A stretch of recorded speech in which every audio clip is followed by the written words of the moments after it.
সুন্দৰ মন সুস্বাস্থ্যলৈ আপোনাক সকলোকে স্বাগতম। মই ডক্টৰ মনপ্ৰদীপ বৰুৱা। আমাৰ ঘৰত যেতিয়া কাৰোবাৰ আইসকল ওলায় তেতিয়া আমি কি কৰোঁ? আমি 3 দিনৰ দিনাখন এখন শৰাই আগবঢ়াওঁ, বন্তি এগছি জ্বলাওঁ। 7 দিনৰ দিনাখন আমি খৰিচা আৰু মাগুৰ মাছৰে শুকনি দিওঁ।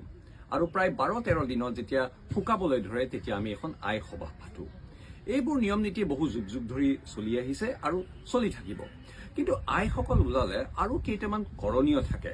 আজি এইকেইটা মই আপোনালোকক ক'ব বিচাৰিছো। অতি গুৰুত্বপূৰ্ণ ভিডিঅ', গতিকে শেষলৈকে চাব আৰু খুব মনোযোগ দি চাব।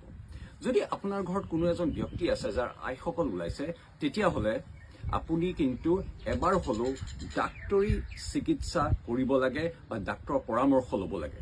বিশেষকৈ যদি এনে এজন ব্যক্তিৰ আইসকল ওলাইছে ঘৰত, যোনজন ব্যক্তি ইমিউনো কম্প্ৰমাইজড, তাৰমানে ধৰক প্ৰাপ্তবয়স্ক এজন ব্যক্তি যাৰ ধৰক আপোনাৰ কিডনিৰ বেমাৰ আছে বা লিভাৰৰ বেমাৰ আছে, ডায়েবেটিছত ভুগিছে বা ধৰক আপুনি তেওঁৰ হৃদৰোগ আছে বুলি জানে, তেওঁক কিন্তু এবাৰ হ'লেও ডাক্তৰৰ ওচৰলৈ নিব। কাৰণ সেই ব্যক্তিজনক আইসকল ওলালে, বিশেষকৈ চিকেন পক্স ওলালে, এণ্টিভাইৰেল ট্ৰিটমেণ্ট দিব লাগে। কিয় জানেনে? এণ্টিভাইৰেল ট্ৰিটমেণ্ট এইকাৰণে দিব লাগে কাৰণ সেই আইসকলৰ পৰা পিছত কিছুমান জটিলতা হ'ব পাৰে, যেনেকৈ ধৰক নিমনিয়া হ'ব পাৰে, যেনেকৈ ধৰক এনকেফেলাইটিছ হ'ব পাৰে, মেনিনজাইটিছ হ'ব পাৰে, আৰু স্কিনৰ ইনফেকশ্যন, যেনেকৈ ধৰক স্কিনৰ ষ্টেফাইল'ক'কেল ইনফেকশ্যন হ'ব পাৰে, ডিঙিৰ ষ্ট্ৰেপ্ট'ক'কেল ইনফেকশ্যন হ'ব পাৰে।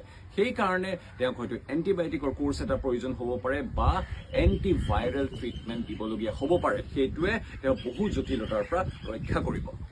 যদি এটা সৰু ল'ৰা বা এজনী সৰু ছোৱালী আইসকল যায় আৰু তেওঁৰ বেমাৰ আজাৰ নাথাকে, তেন্তে সাধাৰণতে 90% কেছেছত আইসকল নিজেই ভাল হৈ যায়। কিন্তু যেতিয়া ল'ৰা ছোৱালীটিৰ আইসকল ওলায়, যেতিয়া জ্বৰ হয়, আই ওলায়, চিকেন পক্স ওলায়, তেতিয়া কিন্তু মনত থ'ব, খোৱা বোৱাৰ কিছুমান আমি বাছ বিচাৰ কৰোঁ, যিটো নকৰিলেও হৈ যায়। যেনেকৈ ধৰক আমি সেই সময়খিনিত ল'ৰা ছোৱালীক মাছ, মাংস, কণী আদিৰ পৰা বঞ্চিত ৰাখোঁ। সেইটো কৰিলে কিন্তু ল'ৰা ছোৱালীৰ উইকনেছ হ'ব। কাৰণ ভাইৰেল ইলনেছ এটা হ'লে, ভাইৰাছ এটা যেতিয়া আমাৰ শৰীৰত সোমাই সংক্ৰমণ কৰে, আমাক কমজুৰি কৰি পেলায়। তেনে ক্ষেত্ৰত কিন্তু আপুনি মাছ দিব পাৰে। মই কণী আৰু মাংসৰ কথা নকওঁ, মাছ দিব পাৰে। কাৰণ মাছ চফ্ট প্ৰটিন আৰু সেইটোৱে পুষ্টিকৰ আহাৰ, পুষ্টিকৰ খাদ্য হ'ব আৰু তেওঁক শক্তি দিব।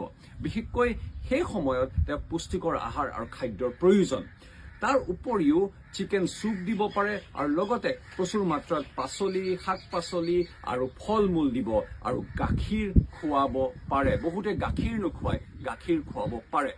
এইটো কৰিলে কি হ'ব, সি শক্তি পাব আৰু পাছত আইসকল যেতিয়া শুকাই যাব তেতিয়া পষ্ট ভাইৰেল উইকনেছৰ পৰা সি বাচি থাকিব। 3 নম্বৰ কথা, আইসকল ওলালে ডাক্তৰৰ ওচৰলৈ গৈ সৰু ল'ৰা ছোৱালীৰ ক্ষেত্ৰত কেতিয়াবা